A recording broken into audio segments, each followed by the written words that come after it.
अस्सलाम वालेकुम क्यूटीज़। आज हम आतिशे इश्क की एपिसोड नंबर 40 शुरू करेंगे। मुझे उम्मीद है कि ये आपको पसंद आएगी। मोहब्बत की आग जब तकदीर को छू जाए तो राख में भी खुशबू बाकी रहती है। शायद वो लम्हा इसी दिन के लिए लिखा था जब दिलों के फ़ैसले आसमान ने बदल दिए थे। आऊज़ु बिल्लाहि मिनश शैतानिर्रजीम, बिस्मिल्लाहिर्रहमानिर्रहीम। वमिन आयातिही अन खलक़ल्लाकुम मिन अनफुसिकुम अज़वाजा लितस्कुनु इलैहा वजअला बैनकुम मवद्दतन व रहमता। और उसकी निशानियों में से एक निशानी ये है कि उसने तुम्हारे लिए तुम ही में से जोड़े पैदा किए ताकि तुम इनके पास से सुकून पाओ, और तुम्हारे दरमियान मोहब्बत और रहमत रख दी। आतिशे इश्क एपिसोड नंबर 40। तू मेरी खामोश दुआओं का हासिल है, मेरी तकदीर के लफ्ज़ों में शामिल है।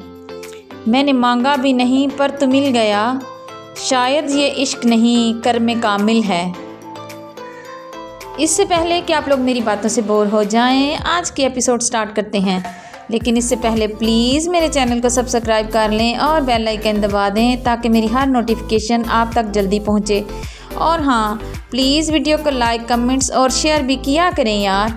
मेरी इतनी सी में इतनी ज़्यादा मेहनत का इतना सा सिला तो दे देना। एक तो ये लड़की मजाल है जो सुबह उसकी नींद खुल जाए।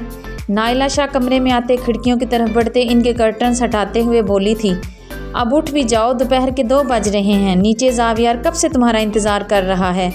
नाइला शाह इसके ऊपर से ब्लैंकेट हटाते हुए बोली थी, क्या शाह आ गए? आपने हमें जगाया क्यों नहीं? कब आए हैं? एक तो मॉम आप भी ना। वो उठकर उल्टा उनसे नाराज़ होते हुए बोली थी, अच्छा उल्टा चोर कोतवाल को डांटे। नाइला शाह उसे घूरते हुए बोली थी, सुबह से 10 दफ़ा आ चुकी हूँ तुम्हें जगाने, लेकिन मजाल है जो तुम्हें असर हुआ हो। रज़िया को भी कितनी दफ़ा भेजा, दरवाज़ा बजा बजा कर वापस पलट जाती थी, लेकिन तुम तो ऐसे सोती हो जैसे कुंभकर्ण की औलाद। नाइला शाह उसे डपटते हुए बताने लगी थी, आप एक दफ़ा कह देती कि शाह आए हैं तो हम उठने में 1 मिनट ना लगाते। वो शरारत से कहते हुए वाशरूम में घुस गई थी। अच्छा बताओ क्या पहनोगी, वो निकाल दूँ? नाइला शाह उसका बिस्तर तय लगाते हुए पूछने लगी थी। वहीं उनका फेवरेट कलर। वाशरूम से इसकी बुलंद आवाज़ आई थी, कितनी दफ़ा कहा है जब तक वाशरूम में हो बात नहीं करते, गुनाह मिलता है। लेकिन तुम। नाइला शाह उसे डपटते हुए बोली थी, मैं बात तो नहीं कर रही थी, मैं तो आपके सवालों के जवाब दे रही हूँ। समझाने के बावजूद फिर से उसकी आवाज़ सुनते नाइला शाह तब ही तो गई थी। एक तो तुम ना मेरी, एक तो मम्मा आप भी ना। हमें पहले ही देर हो रही है, ऊपर से आप हमारे साथ बहस करते वक्त ज़ाया कर रही हैं। जल्दी से हमारे कपड़े दीजिए। वो वाशरूम के दरवाजे से बाहर झांकते हुए बोली थी, बाथरोब पहन कर बाहर आओ और ड्रेसिंग रूम में जाकर चेंज करो। हर बार मुझे तुम्हारे साथ सर खपाना पड़ता है। पता नहीं जावी को तू कहाँ से समझदार लगती है। वो अगर तुझे तेरे बेडरूम में इस तरह की हरकतें करते सिर्फ एक बार देख ले तो अपनी राय पर लानत भेज दे। वह अब उसके कपड़े हैंगर से उतारकर ड्रेसिंग रूम में लगे सोफे पर रखते हुए तब कर बोली थी, इनकी जगह आप हैं ना इनका फ़र्ज़ निभाने के लिए, और निभा भी रही हैं, और वो भी पूरी खुश असलूबी से। वो बाथरूम की जगह खुद के वजूद को टावल से लपेटते ड्रेसिंग रूम में दाखिल होते बड़बड़ाते हुए अपने कपड़ों की तरफ बढ़ी। और हाँ, वो जावी सिर्फ मेरे हैं, आप इन्हें इनके पूरे नाम से पुकारा करें, ना जावी और ना शाह। वो उनके सामने ही अपने वजूद से टावल निकालने के लिए हाथ बढ़ा गई। ये क्या पहना है? कितनी दफ़ा कहा है कि टावल ना लपेटा कर, बाथरूम किस लिए हैं? और हाँ, यूँ खुद को एकदम उरिया ना किया कर, फिर चाहे सामने मैं ही क्यों ना हूँ। शर्म करना और खुद के वजूद को छुपा कर रखना सीख ले अब। नाइला शाह ने उसके टावल तक जाते हाथ पकड़कर उसे सख्ती से डपटा था, क्या आपके साथ कुछ अलग लगा है और मेरे साथ कुछ अलग, जो मैं आपसे भी खुद को छुपाऊँ? मेरा जिस्म भी आपकी तरह ही है और आपका मेरी तरह। वही मुंह, नाक, होंठ, वही बाल, वही टांगें, वही बाजू, वही नाफ, और वैसे ही। बस खुदा के वास्ते बस कर दे मेरी माँ, इससे ज़्यादा बेबाकी नहीं सह सकती मैं। वो उन्हें आँख विंग करते उनके वजूद के हिस्सों को अपनी उंगली से छूते बेबाकी से कहने लगी तो नाइला शाह उसके हाथ को पकड़कर झटकते हुए ड्रेसिंग रूम से तेज़ी से बाहर निकल गई। जल्दी से रेडी होकर नीचे आ जाओ, वरना अब की बार मैं जावियार को ऊपर भेजूंगी। वो उसे धमकी लगाते हुए बाहर निकल गई थी। वो जब आधे घंटे बाद नीचे आई तो सफ़ेद कलर की लॉन्ग शर्ट जिस पर ब्लू कलर के धागे और शीशे की कढ़ाई की गई थी और साथ में ब्लू ट्राउज़र पहने, सर पर सलीके से दुपट्टा सेट किए, अपनी शहद रंग आँखों में काजल की लकीर लगाए और होंठों पर हल्का सा लिप ग्लोज लगाए हुए थी। इसके सफ़ेद दूधिया रंगत, पिंक होठ और गालों की गुलाबियाँ देखकर एक पल के लिए उसके दिल ने बीट मिस की थी। वो सफ़ेद कल्फ लगे कपड़ों में मलबूस, कंधों पर सफ़ेद रंग की शाल डाले, अपनी हैज़ल आंखों में मोहब्बत का जहां आबाद किए उसे साकित खड़ा देख रहा था। वो पेरिस में रहने के बावजूद जब भी उससे मिलने आता तो अपने ट्रेडिशनल पाकिस्तानी ड्रेस में ही आता। उसे वो कमीज़ शलवार में ज़्यादा अट्रैक्टिव लगता था। उसने सिर्फ एक दफ़ा बताया था। वो तब से उसके सामने कमीज़ शलवार में ही आता था। बहुत अपने जज्बात से अनजान था।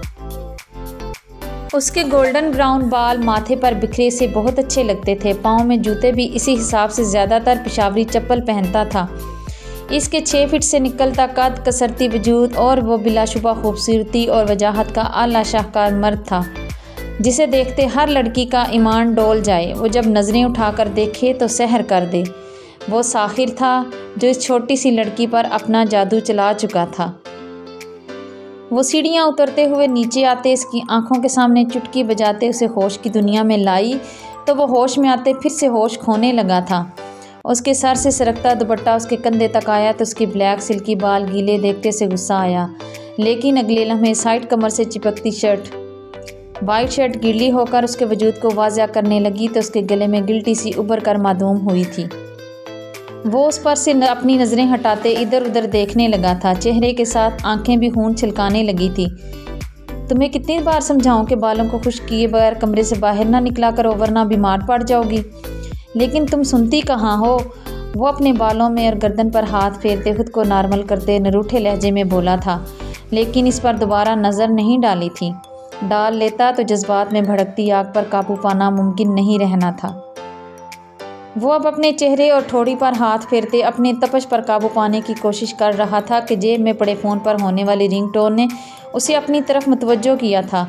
वो जेब से फ़ोन निकालते इसकी आंखों में देखते हकीमाना लहजे में बोला था, जल्दी से ऊपर जाओ और बाल खुश्क करके और ये ड्रेस भी चेंज करके नीचे आओ। और हाँ, आराम से करना, मैं कहीं नहीं जा रहा, यहीं पर हूँ। मैं ये कॉल सुन लूँ, तुम जाओ और जाकर चेंज कर आ जाओ। वो इतना कहते फ़ोन अटेंड करते कान से लगाते बाहर निकला था। वो अपने सीने पर हाथ रखते अपनी आंखों में उमड़ आने वाली नमी को पीछे धकेलते तेज़ तेज़ सीढ़ियाँ चढ़ते अपने कमरे की जानिब बढ़ने लगी थी। वो तेज़ तेज़ कदमों से बाहर निकलते एक तरफ बने गार्डन की जानिब बढ़ा और वो कमरे में आते फूट फूट कर रो दी थी। हाँ बोल, आज इस गरीब की याद कैसे आ गई? वो फ़ोन कान से लगाते शिकवा कुना लहजे में पूछने लगा था। याद तो तेरी तब आए ना जब भूले, अगर भूलेगा नहीं तो याद कैसे आएगा? फ़ोन पर मौजूद बंदा भी 2 मानी हेज़ जवाब देने में माहिर था। अच्छा बक, क्या बकना है जल्दी से, वरना वह बुकताए हुए लहजे में बोला था। हैरियत, कोयले क्यों चबा रहा है? परेशानी से पूछा गया था। कुछ नहीं यार, बस अपने जज्बात ही समझ से बाहर हैं। लेकिन हैर तू बता। हैरियत, क्योंकि मैं जानता हूँ तुझ जैसा मतलब परस्त दोस्त बगैर वजह तो कॉल करने से रहा। वह अपनी उलझन खुद ही नहीं जानता था। मैं तो कहता हूँ प्रपोज़ कर दे उसे, फिर मेरी तरह तू भी पुरसुकून हो जाएगा। फ़ोन से फिर से आवाज़ उभरी थी। इसका मतलब कि वो मान गई है। जाविया शाह के चेहरे पर हल्की सी मुस्कुराहट उभरी थी। हाँ मान गई है, और तू अब जल्दी से पाकिस्तान पहुँच, क्योंकि शादी की रस्में परसों शुरू हो रही हैं। और हाँ, अपनी होने वाली सास यानी नायला आंटी को भी मेरी तरफ से इनविटेशन दे देना। मैं तुम दोनों के एक साथ खड़े देखना चाहता हूँ। चल अब हिम्मत कर शाबाश, और जल्दी से बता दे इन्हें। मैं फ़ोन रखता हूँ, वो बाहर आ रही है। वो इतना कहते फ़ोन बंद करते गाड़ी से टेक लगाए खड़ा अब उसका इंतज़ार करने लगा था। वो चंद लम्हों बाद उसे बाहर आती दिखाई दी थी। उसने ब्लैक कलर की अनारकली फ़्रॉक पहन रखी थी जो उसकी पिंडलियों से थोड़ी ऊपर तक जाती थी। नीचे चूड़ीदार पजामा और सफ़ेद मखमली, पाँव में ब्लैक ही सैंडल। पाँव में पायल भी थी जो बेआवाज़ थी। ताहियां खानज़ादा को यह भी गवारा ना था कि चलते हुए कोई उसकी आहट भी महसूस करे। सर पर सलीके से दुपट्टा ओढ़े वो होले होले उसकी तरफ बढ़ रही थी। वो भी उस पर ज़्यादा सख्ती नहीं कर सकता था, सो नकाब नहीं करवाया था। लेकिन बाद में इरादा था, वो उसे आहिस्ता आहिस्ता अपनी पसंद में ढालना चाहता था। ब्लैक कलर में उसकी दूधिया सफ़ेद रंगत और भी निखर कर सामने आई थी। ऊपर से धूप पड़ने की वजह से उसके गाल गुलाबियाँ बिखेरते उसे और तड़पाने लगे थे। दिल कर रहा था इसे 7 पर्दों में छुपाने को, लेकिन वो उसके गुस्से से भी खूब वाकिफ़ था और यहीं ताहियां खानज़ादा से गलती हुई थी। वो उसे एक बार कह देता तो मामलात बिगड़ने की शुरुआत ही ना होती। वो उसे पर्दे का कहने की बजाय वो कह गया जो उसे नहीं कहना चाहिए था। वो खुद को कंट्रोल करने की कोशिश करते, मुस्कुराते हुए उसकी तरफ बढ़ते, इसे अपने हिसार में लिए गाड़ी की तरफ बढ़ते, फ्रंट डोर खोलते उसे अंदर बिठा गया। लेकिन अंदर बिठाते वो सर पर हाथ रखना नहीं भूला था, कहीं सर गाड़ी के साथ न लग जाए। वो उसे गाड़ी में बिठाते दूसरी जानिब आकर ड्राइविंग सीट पर बैठकर अपने चेहरा उसकी तरफ मोड़ गया। वो उसे मोहब्बत पाश नज़रों से देखते ही जा रहा था। वो उसकी नज़रों में मोहब्बत और इश्क का ठाठे मारता समंदर देखते नज़रें झुका गई थी। वो उसकी कमर में हाथ डालते उसे अपने नज़दीक करते, उसके गुलाबी गालों को नरमी से होंठों से छूते गंभीर लहजे में बोला था, आज के बाद ये कलर मत पहनना, तुम पर बहुत बुरा लगता है। इसकी बात सुनते महक के अंदर कुछ छनाके से टूटा था। अभी चंद दिन पहले ही वो लैला दुरानी को ब्लैक कलर की ड्रेस में देखकर उसकी बहुत तारीफ़ कर रहा था और ये भी बता रहा था कि ब्लैक कलर इसे ग्रे के बाद सबसे ज़्यादा पसंद है। हेज़ल ग्रीन आंखें तेज़ी से नम हुई थी, लेकिन वो अपने लिए बहुत जालिम थी। वो अपने जज्बात को रौंदना जानती थी। सो अपने जज्बात को बेदर्दी से रौंद कर अपनी आंखों में उमड़ आने वाली नमी को पीछे धकेलते खुद को मजबूत बनाने की कोशिश करने लगी थी। वो उसके गालों से होंठ सरकाते अब उसकी शहरक होते नीचे जाने लगा था और वो साकित बैठी इसकी हरकतों पर कोई रिएक्ट नहीं कर रही थी। उसे इस तरह सर्द महसूस करते उसने उसके सीने से सर उठाते उसके चेहरे की तरफ देखा तो मामला ख़राब होता हुआ महसूस हुआ। सॉरी जान, मैं मजाक कर रहा था। आप इस ड्रेस में कितनी खूबसूरत लग रही हैं, इसका अंदाज़ा मेरी तेज़ होती धड़कनों से लगा लें जो मेरी काबू से बाहर हो रही हैं। वह अब उसका हाथ अपने दिल पर रखते हुए अब अपनी गलती की माफ़ी मांग रहा था। उस कम वक्त को ये मालूम नहीं था कि ज़ुबान से निकले अल्फाज जो तकलीफ़ रूह को देते हैं इसका अजाला कभी नहीं हो सकता। लोग कहते हैं कि वक्त हर ज़ख्म भर देता है, लेकिन मैं ये कहती हूँ वक्त कभी भी आपकी रूह पर लगे ज़ख्म नहीं भर सकता, बल्कि वक्त गुज़रने के साथ साथ ये ज़ख्म नासूर बन जाते हैं जिनसे हर वक्त टीसें उठती हैं जो आपको एक लम्हा भी चैन से नहीं जीने देती। प्लीज़ मिसिस हान, मैं मजाक कर रहा था कि आपको मेरी धड़कनों की तेज़ी से अंदाज़ा नहीं हो रहा। वो उसके चेहरे को मोहब्बत भरी निगाहों से देखते हुए पूछने लगा था। इसके चेहरे की मासूमियत देखते वो खिलखिलाकर हंसने लगी थी। तो मैं कौन सा सीरियस थी, मैं भी तो मजाक ही कर रही थी। वो हंसते हुए बोली थी, आप चाहें बताएं या ना बताएं, लेकिन मुझे पता है कि ब्लैक कलर मुझ पर सबसे ज़्यादा अच्छा लगता है। हंसते हंसते उसकी आंखों में अब पानी जमा होने लगा था। वो नम आंखों से हंसते हुए उसे देख रही थी। इसका चेहरा नमी की वजह से धुंधला सा रहा था। वो आंखों की तरफ हाथ बढ़ाए इन्हें साफ करने लगी थी। वो उसके हाथ पकड़कर पीछे हटाते वो नमी आंखों से होंठों से चुनने लगा था। आई लव यू मिसिस हान, आप बहुत खूबसूरत हैं, लेकिन इस ड्रेस में, लेकिन जानती हैं मैंने झूठ क्यों बोला था। अब वो उसकी आंखों में देखने लगा था। वो भी उसकी आंखों में देखते समझने की कोशिश करने लगी थी। क्योंकि मैं डर गया था, वो थके हुए लहजे में बोला। आंखें खनूज हेज़ल ग्रीन आंखों में अपना अक्स देखते निहाल हो रही थी। डर? लेकिन क्यों? वो हैरान होते पूछने लगी थी। ताहियां खानज़ादा और डर? लेकिन वो ये नहीं जानती थी वो जो अपने बाप से भी नहीं डरता था वो उसे खोने से डरता था। हाँ, डर गया था कि कहीं कोई और तुम्हें इस ड्रेस में देखकर अगर मेरी तरह, इससे आगे तो सोचना भी जानलेवा था। तू जाके ज़ुबान से कहना। आंखें लम्हों में लाल अंगारा हुई थी और गर्दन और बाजुओं की वेन्स भी फूलने लगी थी। वो ऐसा सोच भी कैसे सकता था। वो अब खुद की सोच पर ही सिर्फ एक लम्हे के लिए आई थी उस पर गुस्सा करने लगा था। वो उसके जवाब पर एक लम्हे के लिए साकित हुई थी। गाड़ी में एक लम्हे की खामोशी छाई तो बाहर एकदम बादल गरजे थे। आज सुबह से ही मौसम अब्बर आलूद हो रहा है। मम्मा कह भी रही थी कि आज शॉपिंग का प्रोग्राम कैंसिल कर दें, लेकिन आप देखें ना, बारिश शुरू हो चुकी है। बाहर अब नन्ही नन्ही बूंदें आहिस्ता आहिस्ता गिरने लगी थी। तो अच्छा है ना, रोमांटिक मौसम और रोमांटिक माहौल, और हम दोनों गाड़ी में बंद। वो उसके चेहरे के करीब सरगोशी करते उसके गालों पर लब रख गया था। वो हाथ बढ़ाते शीशा नीचे कर गई तो वो उसके हाथ पर हाथ रखते उन्हें फिर से ऊपर करते उसके होंठों पर झुका था।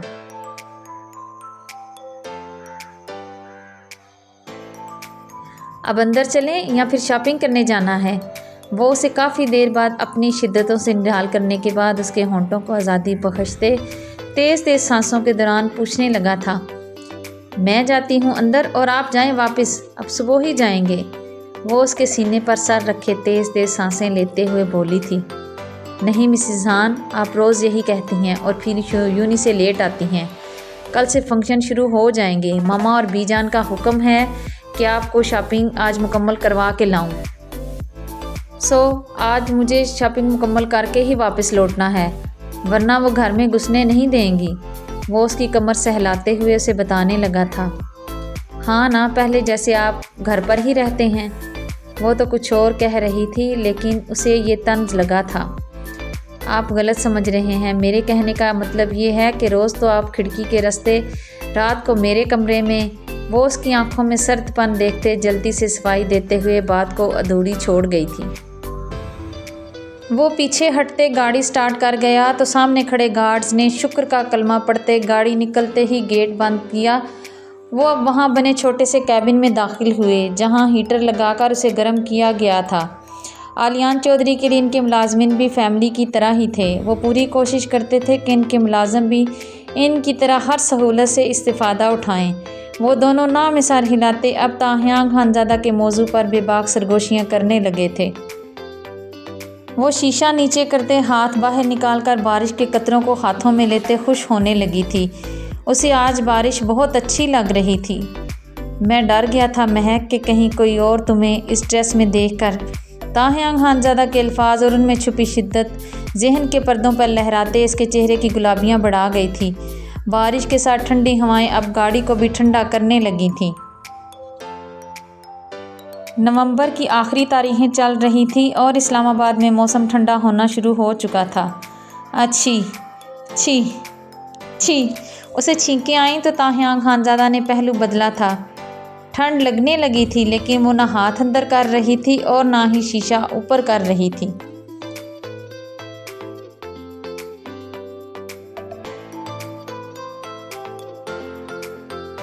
अच्छी अच्छी छी वो छींकों पर छींकें मार रही थी, लेकिन मैंने कहा ना, वो अपने लिए बहुत जालिम थी।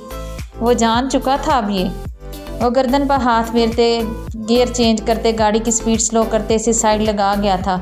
वो खुद को उसकी तरफ मोड़ते एक हाथ उसकी कमर में डालते हुए दूसरे हाथ को उसके हाथ में उलझाए अंदर करते शीशा ऊपर करते हुए उसे गोद में बिठाकर उसकी तरफ अब देखने लगा था।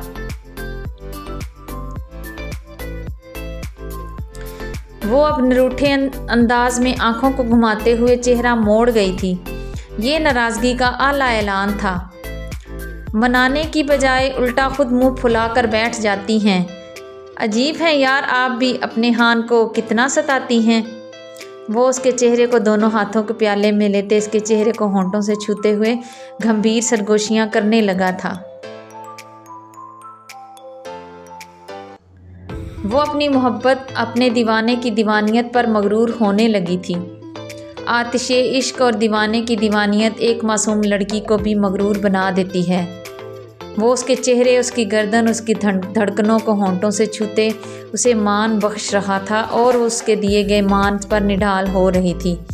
गाड़ी हल्की हल्की रफ्तार में आगे बढ़ने लगी थी और बाहर बारिश का तूफ़ान और अंदर गाड़ी के जज्बात का तूफ़ान बर्पा हो चुका था।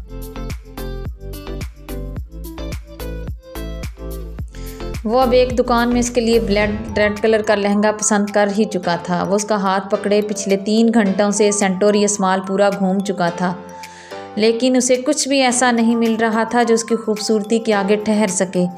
महक बहुत थक चुकी थी। इससे पहले कि वो चकराते सर के साथ कहीं बैठ जाती, आखिरकार उसकी नज़र एक ब्लड रेड कलर के लहंगे पर टिक ही गई थी।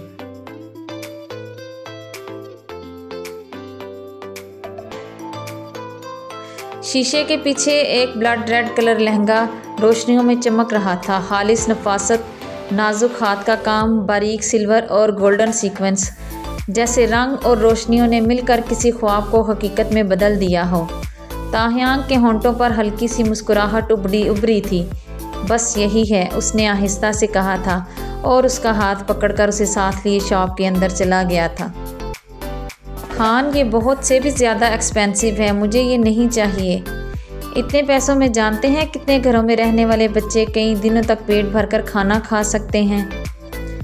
अगर हिसाब लगाऊं तो इन पैसों से मैं तकरीबन 10,000 अफराद पूरे एक माह तक पेट भरकर खाना खा सकते हैं। हम ये नहीं लेंगे। सिर्फ एक दिन के लिए इतना खर्चा करने की क्या ज़रूरत है? वो उसकी कीमत देखते हुए साफ इनकार कर गई थी।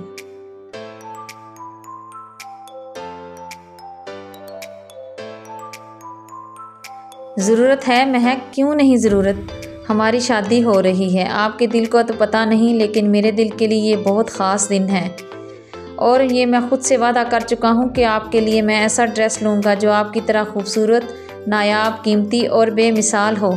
और मैं ये वादा निभाऊँगा। और जहाँ तक बात रही बच्चों की भूख की, तो वादा रहा इतनी ही कीमत उनके घरों तक भी पहुँच जाएगी जहाँ लोग भूखे प्यासे हैं। आप बस मुझे एक लिस्ट बनाकर दे देना, वहाँ तक ये सब पहुँचाना हमारा काम है।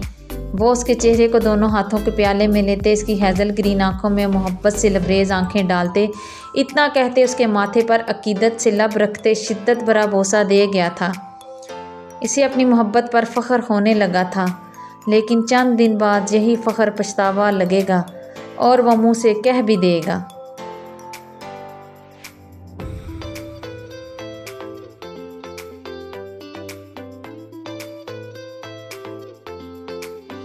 वो उसका हाथ पकड़कर उसे एक साइड ले जाने लगी और नज़रें घुमाते हुए इधर उधर भी देखने लगी।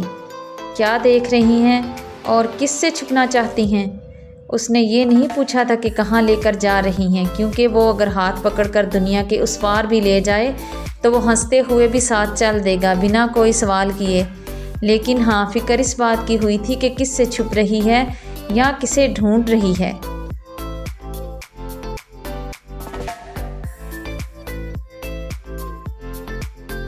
किसी से नहीं छुप रही, बस ये कन्फर्म कर रही हूँ कि यहाँ कोई कैमरे तो नहीं लगे हुए। वो हाथ के इशारे से नाम सर हिलाते, पुरतजस्सुस लहजे में कहते, दीवारों और छत की तरफ देखते बोलती एक जगह रुक गई थी। वो उसे हैरान होते सवालिया नज़रों से देखने लगा था। हाँ, ये जगह सेफ़ है, यहाँ ऐसा कुछ नहीं। वो उसका हाथ छोड़ते अपने हाथों को ड्रामाई अंदाज में झाड़ते, अब अपने मुंह ही मुंह में बड़बड़ाते हुए अपने दोनों हाथों को कमर पर रख कर उसे देखने लगी थी। वो सर उठाते उसकी आंखों में देखते हुए उसे झुकने का इशारा करने लगी थी। वो कुछ सोचते हुए मुस्कुराते हुए नीचे झुका, लेकिन इसके सवाल पर झटके से ऊपर होते 2 कदम पीछे हटा था। उसने जब सर झुकाया तो महक ने उसके चेहरे को दोनों हाथों में पकड़े उसके कान के करीब सरगोशी करते पूछा, आप कहीं 2 नंबर काम तो नहीं करते? वो अपनी आंखें छोटी करते हुए आईब्रो उठाते उसे घूर कर देखने लगा था, लेकिन चेहरे पर अनजाने तासुरात थे। मेरा मतलब है कि आप अभी मुकम्मल डॉक्टर भी नहीं बने और ना ही कोई और जॉब, तो इतने पैसे आपके पास कहाँ से आए? कहीं आप कोई ड्रग्स वगैरह या एक मिनट किसी डॉक्टर के साथ मिलकर ह्यूमन ऑर्गन्स तो नहीं? ताहयांग खानज़ादा ने उसका सवाल मुकम्मल होने ही नहीं दिया था। उसके चेहरे पर झुकते उसके होंठों को दांतों से काटते उसे सजा दी थी। ला हौला वला कुव्वता इल्ला बिल्लाह, ये कैसी बातें कर रही हैं मिसेज़ आन? थोड़ा सा भी एतबार नहीं है। ये सब आपके लिए दाजान और बीजान ने लाने का कहा है और मैं ये उनके हुक्म पर ही लेकर जा रहा हूँ। लेकिन हाँ, मेरी कमाई हलाल है और मेरा काम, मैं सिर्फ डॉक्टर ही नहीं और भी बहुत कुछ हूँ जो वक्त गुजरने के साथ साथ जान जाएंगी। अब चलें? अब की बार वो उसका हाथ पकड़े आगे और महक उसके हम कदम चल रही थी। बहुत जालिम हैं आप मिस्टर खानज़ादा, मैं बीजान को बताऊंगी। वह अपने होंठों पर हाथ रखते वहाँ उभरती नन्ही नन्ही बूंदें अपने पोरों से साफ करते रुंधे हुए लहजे में बोली थी। इसकी आवाज़ में नमी महसूस करते ताहियां खानज़ादा ने पीछे मुड़कर देखा तो इसकी आंखों में नमी और होंठों पर फिर से उभरने वाली नन्ही नन्ही खून की बूंदें देख एक पल के लिए खुद के गुस्से पर लानत भेजी थी।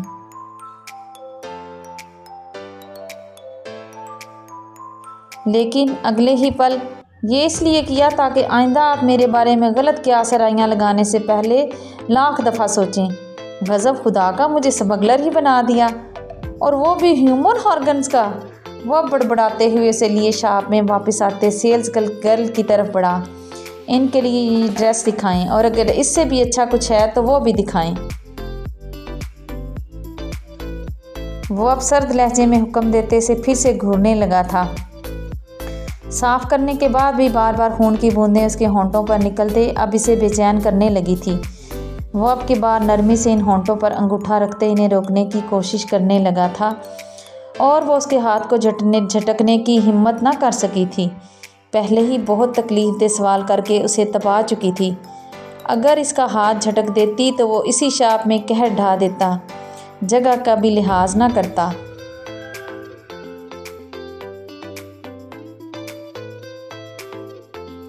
वो उसे लेकर इस कदर ही शिद्दत पसंद होता जा रहा था, लेकिन अनकरीब अपनी इन्हीं हरकतों पर वो रच के लानत भी भेजने वाला था। महक अब हाइजल ग्रीन आँखों में नमी लिए इसकी काली गहरी आँखों में देख रही थी।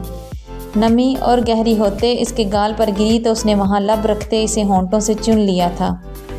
आई एम सॉरी, वो उसकी आँखों पर बारी बारी लब रखते हुए बोला था।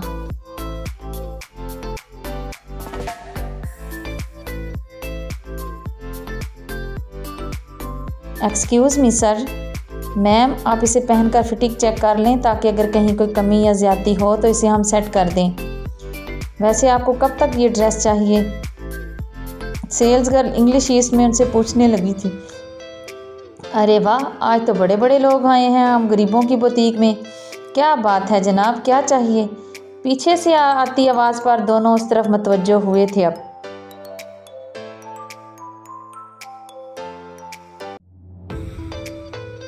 वाइट रोज़, उठ जाओ, शाबाश, देखो फिर से शाम होने वाली है। वो उसके चेहरे पर झुकते उसके चेहरे पर आए बाल कान के पीछे अड़सते हुए उसके कान में सरगोशी करते हुए बोला था। वो अपने चेहरे पर उसके हाथों का लम्स और कानों और चेहरे पर उसकी दहकती सांसों की महक महसूस करते झट से अपनी आंखें खोल गई थी। गुड इवनिंग मिस वाइट रोज़, वो उसके चेहरे पर झुकते हुए बोला था। इससे पहले कि इसके लब सुंदस के चेहरे को छूते वो नफ़रत से अपना चेहरा मोड़ गई थी। फिक्र मत करो, जितनी नफ़रत तुम्हें मुझसे है इससे ज़्यादा, कई गुना ज़्यादा नफ़रत मुझे चौधरी ख़ानदान के हर फर्द से है, सिवाय उसके। वो उसके जबड़े को पकड़कर अपने सामने करते हुए सर्द लहजे में गुर्राते हुए बोला था। उसके जवाब और उसकी गिरफ्त पर सुंदस की आंखों से आंसू बहते कनपटी में जज्ब होने लगे थे। इतनी नफ़रत थी तो मेरी ज़िंदगी क्यों बर्बाद की? क्यों? वो अब तिनक कर बोली थी। चौधरी ख़ानदान को तबाह करने के लिए, आलियान चौधरी को घुटनों पर लाने के लिए। वो दांत कचकचाते हुए धाड़ कर बोलता उसके खुसान खता करने लगा था।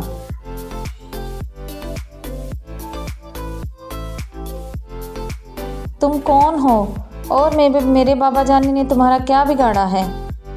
तुम आखिर मुझे बताते क्यों नहीं? वो चिल्लाते हुए अब उससे पूछने लगी थी। रात को बताने क्या, दिखाने ही तो आया था, और वो भी अपना हसीन और हैंडसम चेहरा। लेकिन तुम मुझे देखने से पहले ही बेहोश हो चुकी थी। कितनी कमज़ोर निकली हो तुम, उसकी तरह बिल्कुल भी नहीं हो।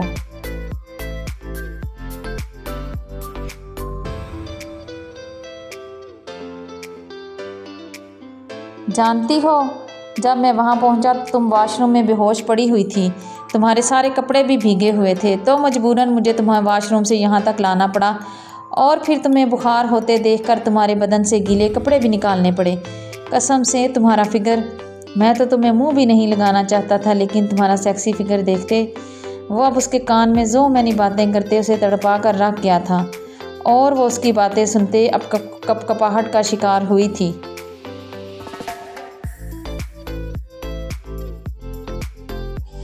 कहो तो लाइट्स ऑन कर दूं? मुझे तो तुम्हें बेलबाज देखकर बहुत मज़ा आएगा, लेकिन तुम्हें शायद खुद को यूं बरहना देख अच्छा नहीं लगेगा।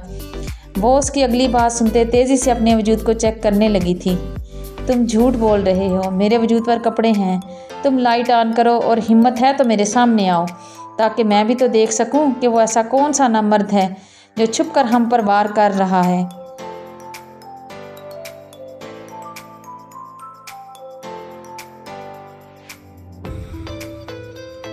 वो अपने वजूद पर कपड़े महसूस करते हुए मजबूत लहजे में चिल्लाते हुए कुछ ऐसा कह गई थी जो इस मर्द के मुंह पर जूते के सिवा कुछ नहीं था।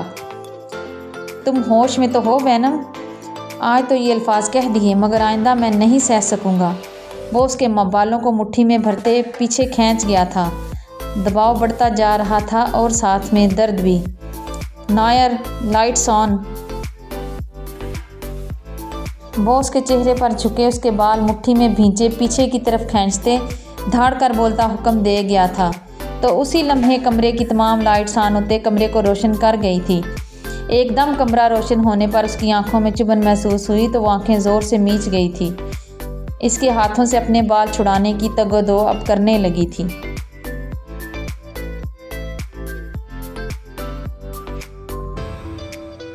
आंखें खोलो और गौर से मुझे देखो माय वैनम स्वीट हार्ट, और जहन में नक्श कर लो, ना ही मैं नामर्द हूँ और ना ही कमज़ोर हूँ। वो अब की बार अपनी ओरिजिनल आवाज़ में बोला था। ये आवाज़। वो झट से अपनी आंखें खोल गई थी। तुम? वो ज़ोर से चिल्लाते हुए बोली थी। तुम हो वो?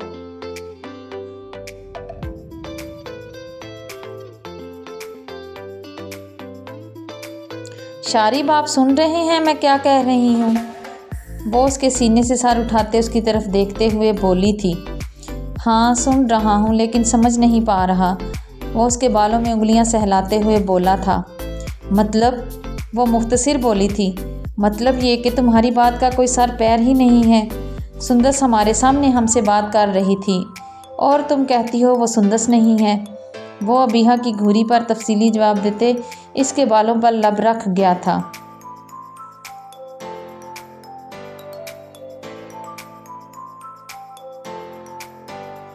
मैंने ये तो नहीं कहा कि वो सुंदस नहीं है, बल्कि मैं तो ये कह रही थी कि ये मुझे मेरी सुंदस लग ही नहीं रही।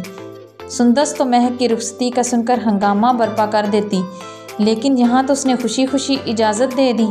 और दूसरी बात, मेरी सुंदस मुझे अपिया कहती है, दीदी नहीं। अबीहा ने उसके सीने पर उंगली फेरते निरूठे लहजे में सफाई देते हुए वो बात कही थी जिसे शायद किसी ने भी नोटिस नहीं किया था।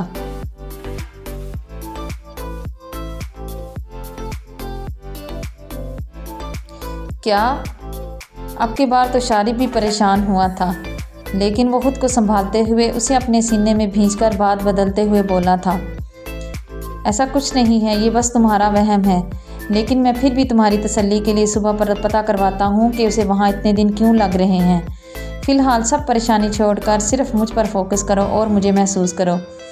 वो उसे अब अपने नीचे करते उस पर झुकते हुए गंभीर लहजे में बोला था।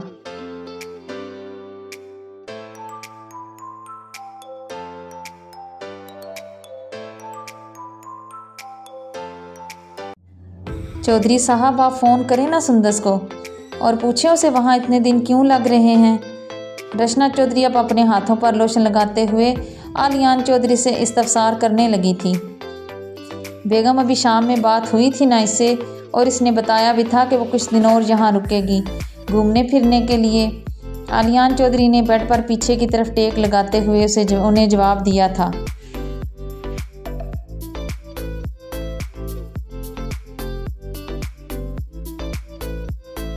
पता नहीं चौधरी साहब, लेकिन मेरे दिल को क्यों सुकून नहीं मिल रहा। हर वक्त ध्यान सिर्फ सुंदस की तरफ लगा रहता है। मुझे लगता है कि वो किसी बड़ी मुसीबत में है, और ऊपर से ख्वाब भी इतने बुरे बुरे आ रहे हैं।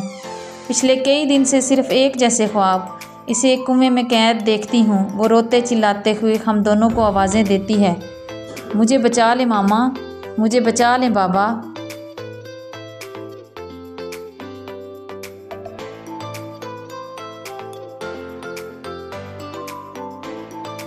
रचना चौधरी अब बेड पर उनके करीब आते अपने अंदर के डर और ख्वाब बताते हुए परेशान होते हुए आलियान चौधरी को भी परेशान कर गई थी।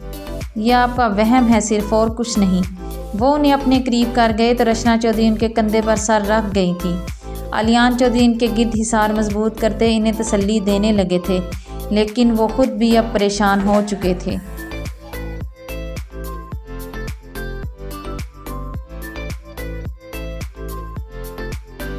आउज़ुबिल्लाहि मिनश्शैतानिर्रजीम, बिस्मिल्लाहिर्रहमानिर्रहीम। इन्नी अअलमु मा ला तालमून, मैं वो जानता हूँ जो तुम नहीं जानते। सूरह बकरा की आयत नंबर 30। बेशक जो अल्लाह ताला जानता है वो इंसान कभी नहीं जान सकता। इससे आगे कुछ ऐसे राज खुलने जा रहे हैं जो शायद पूरी कहानी को ही बदल कर रख देंगे।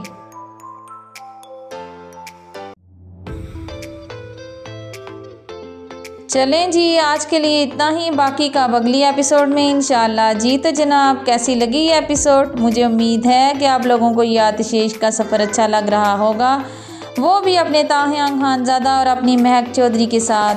अगर अच्छा लगे तो कमेंट्स में ज़रूर बताएं, और अगर कहीं कोई गड़बड़ या फिर कुछ कमी लगे तो मशवरा दें कमेंट सेक्शन में।